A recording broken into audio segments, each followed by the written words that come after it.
Muito bem, 20 anos depois de Sofonias, temos um outro profeta, Abacuque. O nome significa alguém que segura ou abraça. Ou, para falar de uma forma mais coloquial, grudado. Vamos chamá-lo de Abacuque o grudado.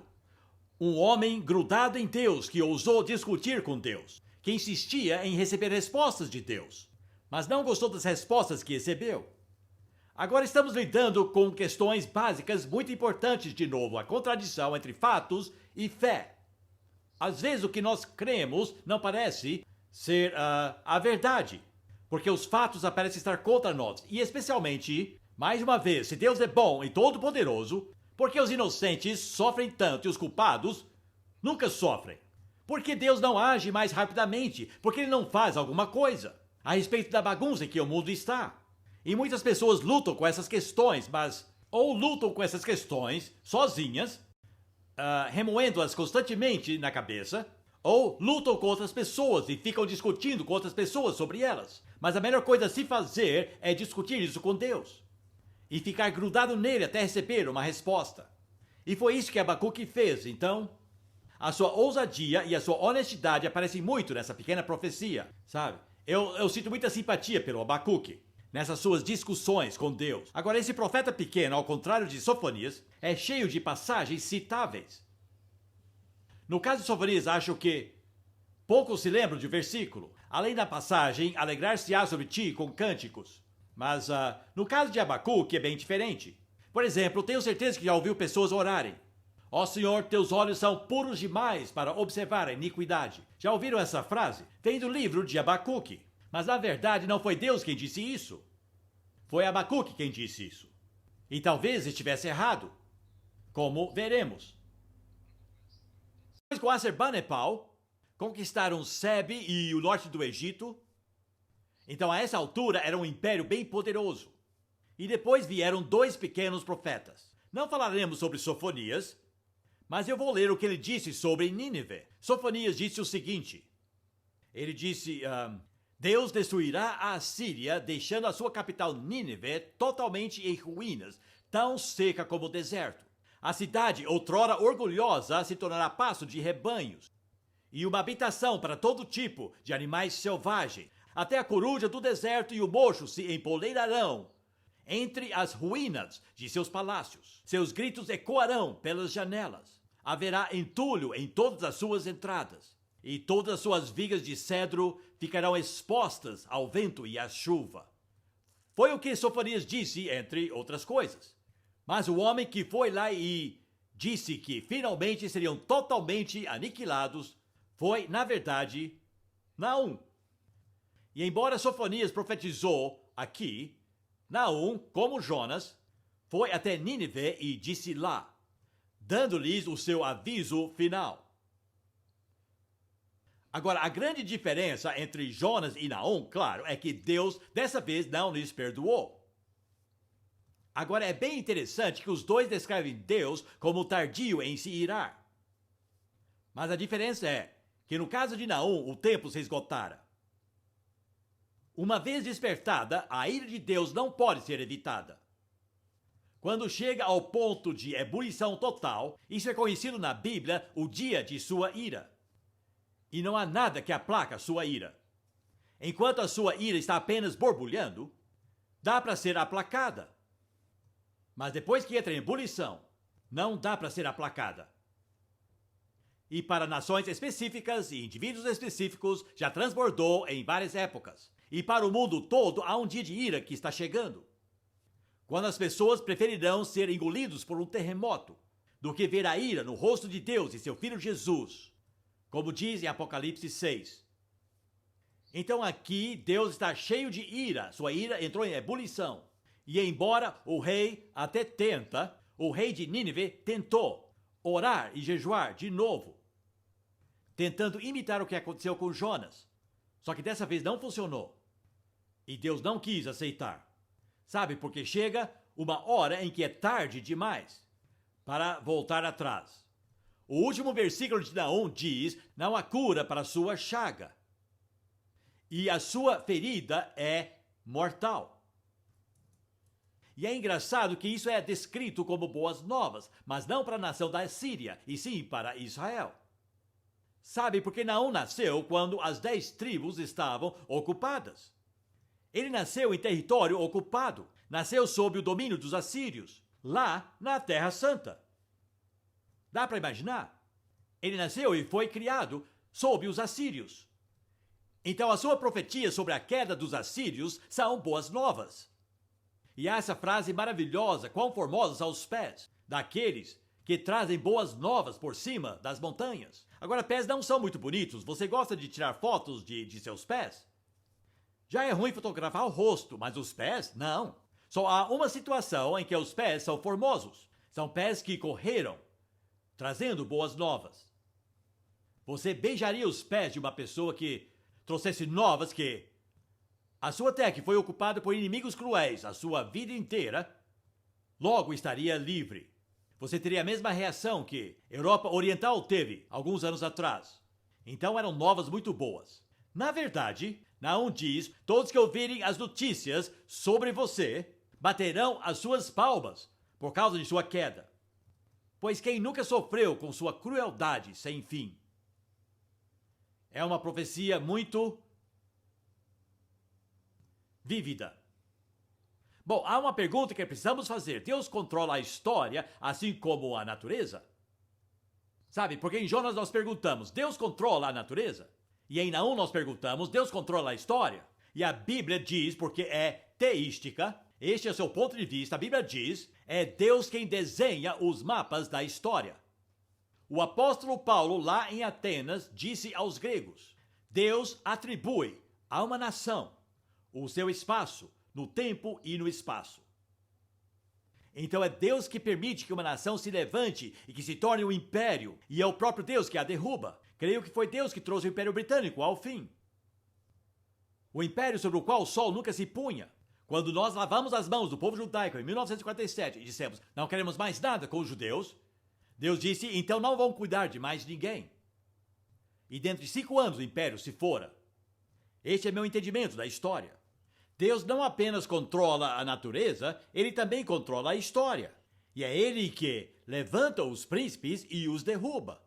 É ele que permite que uma nação se expande e depois a diminui. E sabe, os cristãos da Alemanha, 2 anos antes do muro vir abaixo em Berlim, estavam declarando no nome de Jesus que aquele muro viria abaixo. Sabe? Porque creem que Deus está no controle da história. E, portanto, a história é predizível. E uma das atribuições do profeta era predizer a história. E escrever a história antes que acontecesse. E aqui Naum declara, Nínive está acabada, que parecia inacreditável, ao olhar para o poder e a força de Nínive. Mas aconteceu sim, dentro de um espaço muito curto de tempo. Nenhum é quase todo uma predição. Então vamos analisar essa pequena profecia de Naum. São apenas 3 capítulos. E são facilmente divididos. Estes 3 capítulos. Todos estão preocupados com a queda de Nínive. Em primeiro lugar, a proclamação de quem vai ser tocado por Deus. A intervenção divina significa desastre para os inimigos de Deus e libertação para seus amigos. Quando Deus intervém, sempre tem um caráter duplo. Quando Deus age na história, significa desastre para todos os seus inimigos, aqueles que desafiam a Deus e que confiam em si mesmos. Estes são os inimigos de Deus. Confiam na sua própria força. Desafiam a Deus e quando Deus age, hão de enfrentar desastre. E isso se explica, como Naum deixa bem claro, que um dos lados do caráter de Deus é que ele é um Deus ciumento. Agora, ele não é invejoso. Deus não tem inveja de ninguém por nada, já que tudo pertence a ele. Como eu gosto do Salmo 50, onde diz, Deus diz, se eu tivesse fome, eu não te falaria. Sabe, isso nos dá uma boa percepção da suficiência do nosso Deus. E daí continua, o gado em 1000 colinas pertence a mim. O ouro e a prata são meus, mas começa dizendo, se eu tivesse fome, não te diria. Simplesmente me serviria daquilo que é meu. Sabe? Mas Deus é sim ciumento, isso é bem diferente. Ser invejoso é querer algo que outra pessoa tem. Ciúme é quando você quer proteger algo que alguém quer tomar de você. Estão entendendo? Você pode ter inveja da esposa de outro homem, mas você tem ciúme da sua. E Deus tem ciúme de seu nome. Ele tem ciúme de sua reputação. Ele tem ciúme de seu povo. Ele tem ciúme de seu mundo. Deus diz, é meu nome, é minha reputação, é meu mundo. E não vou permitir que as pessoas se comportem assim no meu mundo. Isso é ciúmes. E o ciúme leva sempre à vingança. É uma outra palavra que aparece em Naum. Temos que nos lembrar que Deus é um Deus de vingança, porque é um Deus ciumento. Não é um Deus de vingança maliciosa, mas de vingança justa. E é por isso que somos exortados na Bíblia, nunca paguem o mal com o mal. Deixe nas mãos dele. A vingança pertence a mim, diz o Senhor. Sabe? Será quando foi que você ouviu um sermão sobre a vingança de Deus ou ciúme de Deus? Mas faz parte de seu caráter, porque ele é um Deus santo. E Naum fala aqui quase exclusivamente da vingança de Deus e no seu ciúme, contra os que o desafiam e confiam em si mesmos. Mas aqueles que confiaram em Deus durante todas aquelas atrocidades dos assírios e criam que um dia Deus resolveria tudo isso, estes seriam libertos. Então eram boas novas. O primeiro capítulo é uma poesia acróstica. Isso significa que cada versículo começa com a próxima letra do alfabeto. Se pudesse ler no hebraico, é uma poesia muito bem elaborada. E facilmente lembrada porque cada frase começa com a próxima letra do alfabeto. Uma poesia acróstica é uma forma de ajudar as pessoas a se lembrarem do conteúdo.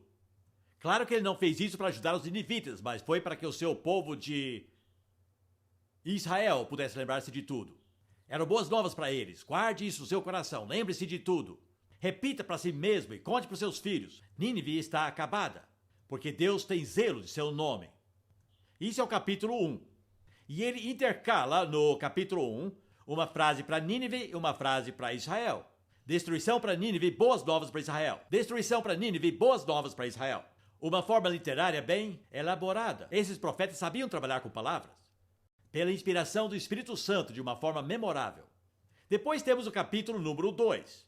E se por um lado o capítulo número 1 é uma proclamação que Nínive haveria de cair, o capítulo 2 é uma descrição de como aconteceria. E é absolutamente impressionante nos seus detalhes. Eu estava assistindo o noticiário quando o primeiro repórter da CBN em Bagdade disse que as primeiras bombas estavam caindo. Viram aquela cena memorável? Como a televisão é maravilhosa, dá para ver uma guerra quando começa agora.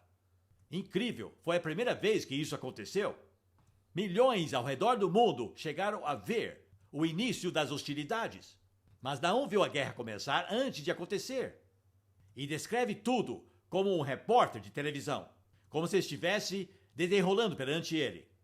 Mas nem tinha acontecido ainda. Mas os detalhes são impressionantemente vívidos. É cheio de sentimentos poéticos, é realmente bem memorável. E, na verdade, quando eu leio esse livro, eu sempre me lembro de Alfred Lloyd Tennyson. E nós celebramos o centenário de sua morte o ano passado. Vocês se lembram? Meia légua para frente. Todos no Vale da Morte cavalgaram os 600. Canões à sua direita, canões à sua esquerda, canões à sua frente, sempre trovejando. Aprenderam isso na escola? Sabe, eles não ensinam mais essas coisas na escola hoje em dia. Muito bem, vou ler um pouco de Naum, para vocês verem o que eu estou falando. Nínive, você está acabada. Já estão cercados pelos exércitos do inimigo. Toque o alarme, guarde a fortaleza, vigie a estrada. Prepare a resistência, reúna todas as suas forças. Embora os saqueadores tenham devastado e destruído a terra do povo de Deus, mas o Senhor, com certeza, restaurará o esplendor de Israel. Os soldados inimigos carregam escudos vermelhos e os seus uniformes são vermelhos também. Eles se preparam para atacar Nínive, os seus carros de guerra brilham como fogo e os cavalos estão impacientes. Os carros de guerra correm rápidos pelas ruas e cruzam as praças em todas as direções. O comandante inimigo dá ordem aos seus oficiais. Eles correm até a muralha e na sua corrida empurram uns aos outros. Mas é tarde demais. Abrem-se as comportas do rio. O inimigo invadiu e no palácio reina o terror. E assim por diante. É bem descritivo, não é mesmo? E o que é mais fascinante, sabe? É que o povo que veio para destruir Nínive usava uniformes vermelhos. E na época de Naum, nenhum exército usava uniformes vermelhos. Ele chegou a ver a cor de seus uniformes e ele viu como eles conseguiram entrar pelas comportas do rio. Drenaram o rio e entraram pelos canais do rio. E assim entraram na cidade. E ele viu tudo acontecendo. Depois você leia, é uma descrição bem vívida. Escutem a poesia. Ai de Nínive, cidade cruel, cheia de mentiras e de violência. Escutem. Escuto o estalo dos chicotes e o barulho das rodas que vêm atacar. Aí vem os cavalos galopando, os carros de guerra vêm correndo, os cavaleiros atacam com espadas brilhantes e lanças reluzentes. Mortos por toda parte, milhares de cadáveres. Os soldados tropeçam nos corpos dos mortos, mortos por todos os lados. Nínive, a prostituta, está sendo castigada, a cidade cruel. Tudo isso porque Nínive se vendeu para os inimigos do Senhor Deus. Estilo vívido. Imaginem só Naum pregando isso. E ele viu tudo isso acontecendo. Vívido, isso foi capítulo 2. E ele descreve em primeiro lugar um dia de saques. Ele vê a cidade saqueada, todos os objetos de valor levados. Todos os tesouros se foram. E depois, ele diz, eu vejo um covil de leões. Mas os leões estão fracos e morrendo. Lembra quando lhe disseram que Grã-Bretanha era um leão desdentado? É isso que ele está falando de Nínive. Agora, isso é muito significativo porque o leão era o símbolo da Assíria. Eles se consideravam leões, mas agora viraram leões desdentados ou tigres de papel. Não representam mais uma ameaça, eles mesmos estão aterrorizados. Há uma certa justiça poética nisso tudo. E depois, no capítulo 3, é mais uma explicação do que uma descrição. Por quê? Sabe, em primeiro lugar, ele proclama que Deus irá intervir a favor de seus amigos e contra seus inimigos. Depois vem a descrição, como isso aconteceria, com uma invasão de uma força maior, entrando na cidade e conquistando esse covil de leões. Mas depois vem uma explicação. Por quê isso está acontecendo? E a resposta é por causa da completa desumanidade da Assíria. Como eles não conheciam os 10 mandamentos, Deus não os julgou por quebrarem os 10 mandamentos. Quando Deus manda um profeta para pronunciar juízo contra um povo que não é o povo de Deus, ele nunca cita os 10 mandamentos. Veremos isso em Amós.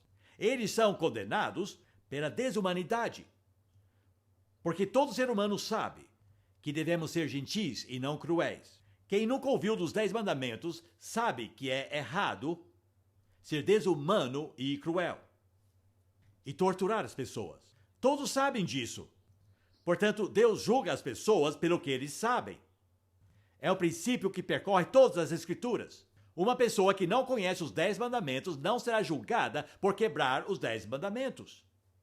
Uma pessoa que nunca ouviu falar de Jesus Cristo não será julgada por não conhecer Jesus Cristo. Mas todo ser humano tem um pouco de conhecimento de Deus, pela natureza fora deles e pela consciência dentro deles. E Deus julgará todas as pessoas pelo que as suas consciências conheciam. E todos sabem que não podemos ser desumanos. Não sabemos.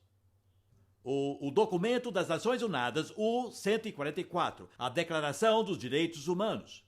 Não foram os cristãos que a escreveram. Todos conhecem os direitos humanos. E foi pelo completo desrespeito aos direitos humanos que isso aconteceu com eles. Eles conquistavam à força. Foi assim que se expandiam, era bem fulminante. Pegavam seus carros e atropelavam o país, matavam todos os habitantes e dominavam pela força. Deus pode lhe dar mais território sem ser necessário conquistá-lo à força. Há o jeito certo de expandir e o jeito errado. Mas a outra coisa que ele menciona especificamente é que foram corrompidos pelas finanças. Ele ressalta isso, que ao se tornarem ricos, se corromperam. E a propina era bem comum. E foram essas duas coisas que, segundo Naum, eles sabiam que eram erradas. E por isso Deus estava os destruindo. E eu acho essas duas coisas bem impressionantes, porque são coisas bem comuns no nosso mundo hoje em dia. E todos sabem que são erradas. Graças a Deus vivemos num país onde a propina ainda não é muito comum, mas está se piorando. Está piorando mesmo. Quando você vai a um país e não consegue a carteira de motorista ou identidade sem pagar propina a todos os diversos escalões, sabe? Você fica feliz quando volta para cá. Quem viaja sabe muito bem disso. Mas aqui na Síria era assim. Conquistavam pela força e eram corrompidos pelas finanças. Então Naum diz, ai da cidade sanguinária. A palavra ai, infelizmente, perdeu seu sentido para nós hoje. É uma maldição. É uma palavra terrível. Nunca use essa palavra. Infelizmente, muitas vezes ouvimos um pai dizer ao filho, ai de você se fizer isso de novo. Nunca diga isso a seu filho, você está amaldiçoando. Lembre-se, se você for ao Mar da Galileia hoje, você diz, que lugar lindo. Alguém estava descrevendo hoje de manhã, é um lugar muito lindo e todos gostam de ir para lá. Mas é completamente diferente do que era nos dias de Jesus. Havia 250 mil pessoas morando nas margens da Galileia nos dias de Jesus, bem urbanizado. Cafarnaum era um centro de pesca, assim como Betsaida e Corazim. Onde elas estão hoje? Por que os turistas que vão para lá hoje têm que ficar na cidade de Tiberíades? A única cidade nas margens da Galileia. Vou lhes dizer por quê. Jesus amaldiçoou todas as outras cidades. Ele disse, ai de ti, Cafarnaum. Ai de ti, Betsaida. Ai de ti, Corazim. Se as obras poderosas que foram feitas em vocês tivessem sido feitas em Tiro e Sidom, eles teriam arrependido. A única cidade que não amaldiçoou foi Tiberíades. Nunca disse ai de ti, Tiberíades. E como consequência ainda existe. Mas as outras cidades desapareceram. Só sobraram algumas pedras. Ai de ti. Ai da cidade sanguinária. É uma maldição terrível que foi proferida por Naum. Muito bem. O que aconteceu com Nínive menos de 10 anos depois de Naum ter declarado isso? Tudo aconteceu até nos mínimos detalhes. Nos mínimos detalhes. E nunca mais foi habitada. Vou lhes mostrar hoje a figura de como era. Estão vendo o grande palácio?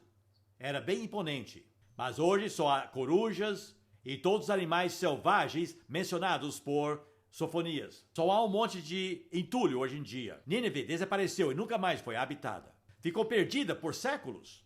O seu local era desconhecido. Muitas pessoas duvidavam da sua existência. E então, em 1820, um inglês chamado Layard estava andando pelo local e ficando numa cidade no lado ocidental do Tigres e olhou para o outro lado e viu aquele monte de entulho. E perguntou, o que é isso? Ninguém sabia. E ele foi até lá e escavou um pouco e disse, acho que encontrei Nínive. E tinha mesmo. O que aconteceu com Naum? Bem, ele nunca mais voltou para casa. E a sua sepultura está lá, do lado ocidental do rio Tigres. Se você for para lá, vão apontar o seu sepulcro e dizer, é o sepulcro do profeta Naum. Portanto, o seu sepulcro está do lado oposto, do grande rio, está lá até hoje, reverenciado pelos árabes, como um dos profetas. Muito bem, vamos à conclusão. Eu quero examinar tanto Amós como Naum e os outros profetas para saber por que devemos estudá-los. Sabe, porque não é a nossa história e nem é o nosso povo, porque nós não somos judeus. Por que estudar a história de outros povos? Aconteceu há tanto tempo e em lugares tão distantes. O que isso tem a ver conosco? A resposta é muito simples. Para conhecermos a Deus melhor. Porque Deus não mudou nem um pouquinho. E podemos ver através destes profetas como nosso Deus é. Porque os profetas revelam Deus. O Deus Yahvé. Que ou pode ser traduzido eu sou, só que não é bem assim porque é um particípio e não um verbo puro, ou, como eu sugeri, sempre. Como isso fala comigo? O Deus que sempre é, sempre o mesmo. Pois bem, fiz uma lista aqui das 3 coisas principais que os profetas enfatizavam. Fiz uma lista aqui. Primeiramente, enfatizam a atividade de Deus. o que ele já fez, o que ele está fazendo e o que ele vai fazer. E sem dúvida, ele é apresentado como Deus Todo-Poderoso. Se você recita o Credo dos Apóstolos todos os domingos, começa dessa forma: eu creio em Deus o Pai Todo-Poderoso. Não só o Pai Todo-Poderoso, Criador dos céus e da terra. E o apresentam como sendo tão poderoso que tem o controle absoluto, tanto da natureza quanto da história. Portanto, é possível milagres da natureza. E ele também provoca movimentos dentro da história. E este é o conceito de Deus que jamais podemos esquecer. Porque na nossa era científica moderna, onde as pessoas consideram a natureza um sistema fechado e a história como sendo o resultado de forças econômicas, não é muito fácil lembrar que Deus tem o controle absoluto das duas. E se lermos os profetas regularmente, manterá viva essa figura de um Deus poderoso, que pode fazer qualquer coisa acontecer na natureza, assim como na história também. Essa filosofia é conhecida como teísmo, e essa é a filosofia da Bíblia. E é o motivo principal para lermos a Bíblia. Número 2, o primeiro era a sua atividade, número 2 é a sua integridade. Deus é consistente.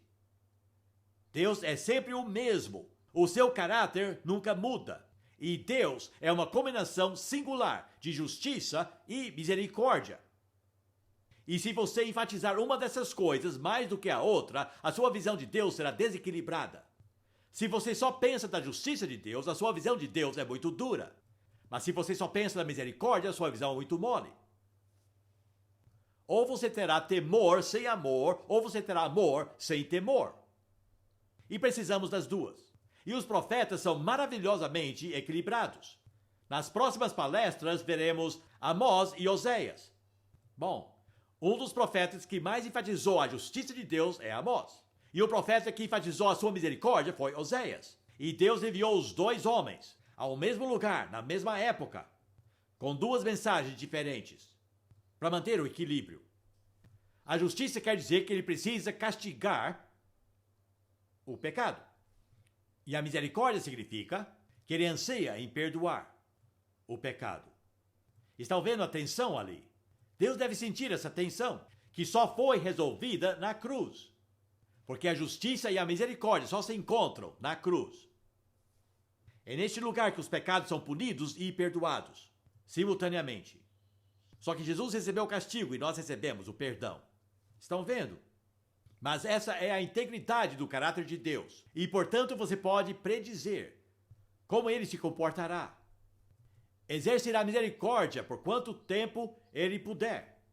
Mas ao ser persistentemente recusado, executará o seu juízo. Essa é a mensagem de Jonas e Naum. Agora, em terceiro lugar, os profetas também enfatizam a sua flexibilidade. Para mim, isso é uma percepção muito importante acerca de nosso Deus. Significa que Deus pode mudar os seus planos. Não são fixos por toda a eternidade. Ele pode mudar os seus planos para as pessoas, dependendo de como elas reagem a ele. E isso é mostrado claramente em Jeremias, quando Jeremias foi à casa do oleiro e observou enquanto o oleiro tentou fazer do barro um vaso bonito. Porém, o barro não estava deslizando muito bem nas mãos do oleiro para formar o vaso. Então o oleiro desmanchou aquele barro e fez dele um pote rude e grosseiro. E Deus disse: Jeremias aprendeu a lição do oleiro e do barro. Agora, a maioria das pregações que eu vi sobre o oleiro e o barro são totalmente erradas. Dizem que o oleiro decide que forma o barro terá. Sabem? Isso é predestinação. Se ele decide isso ou aquilo, você não pode fazer nada sobre isso. Mas, na verdade, é o barro que decide se será um vaso bonito ou um pote grosseiro. Depende se corresponde às mãos do oleiro. Estão entendendo? Isso é muito importante. E então Deus perguntou para Jeremias: você entendeu a lição do oleiro e do barro? Eu queria fazer de Israel um vaso da minha misericórdia. Mas eles não aceitaram. Então estou fazendo-os um pote cheio da minha justiça. Mas depois disse: se arrependerem, então voltarei atrás e farei deles um vaso bonito novamente. Portanto, essa é a flexibilidade de Deus. Está disposto a corresponder conosco. Não é impressionante? E quer que correspondamos a Ele. E se o fizermos, Ele mudará os seus planos, fazendo planos bons para nós e não maus. Mas se não correspondermos à sua misericórdia, então terá que agir e trazer planos maus para nós. Estão entendendo? Deus é pessoal, Ele é vivo, e estamos em um relacionamento vivo com Ele. E as coisas não são fixas, isso é fatalismo, ou destino. Não há nada fixo. Deus é flexível e se adapta a seu povo. E quando o povo corresponde corretamente, Ele faz de nós um vaso tão lindo. Mas se não correspondermos corretamente, ainda fará de nós um vaso. É seu privilégio. Mas será um vaso cheio de sua justiça. E seremos uma manifestação de Deus ao resto do mundo, mas uma manifestação de justiça e não misericórdia. A escolha é sua. Que tipo de barro você quer ser?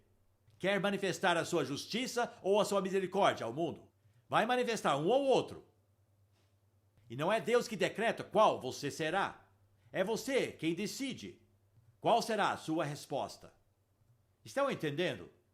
Muito bem, a flexibilidade de Deus para mim é uma verdade muito importante. O futuro não está decidido. Não foi predeterminado.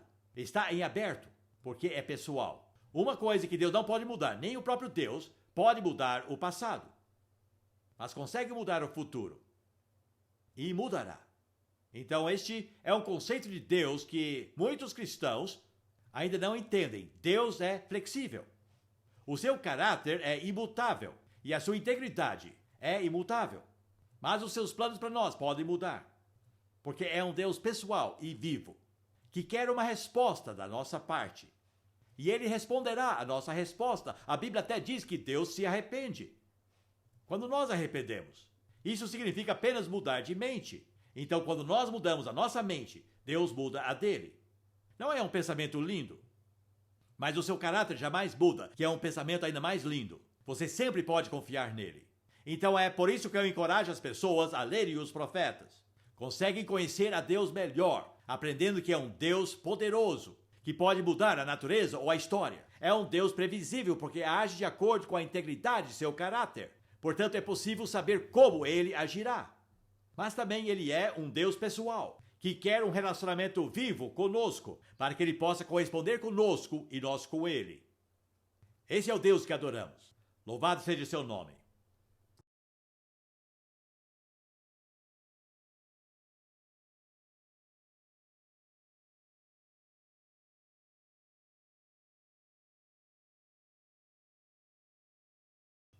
Muito bem, vamos estudar agora 3 profetas menores, os últimos profetas a falarem de Deus com Israel: Ageu, Zacarias e Malaquias. E depois disso, Deus não disse uma só palavra por mais de 400 anos. E por 4 séculos falavam com seus filhos. Um dia, Deus há de falar conosco novamente. Mas ele ficou mudo por 400 anos. É muito tempo, sem notícias da pessoa amada. Mas foi isso que aconteceu. Então estamos chegando na última parte do Antigo Testamento, com os profetas Ageu e Zacarias. Depois deles só houve mais um, e depois disso Deus parou de falar com o seu povo Israel, até o aparecimento de João Batista 400 anos depois. Por isso que todos saíram ao encontro de João, porque tinham esperado 400 anos para ouvir uma profecia. Quando ficaram sabendo que Deus estava falando de novo, sabe? O país inteiro foi ouvir João Batista. Mas ouviram essas últimas palavras de Ageu, especificamente.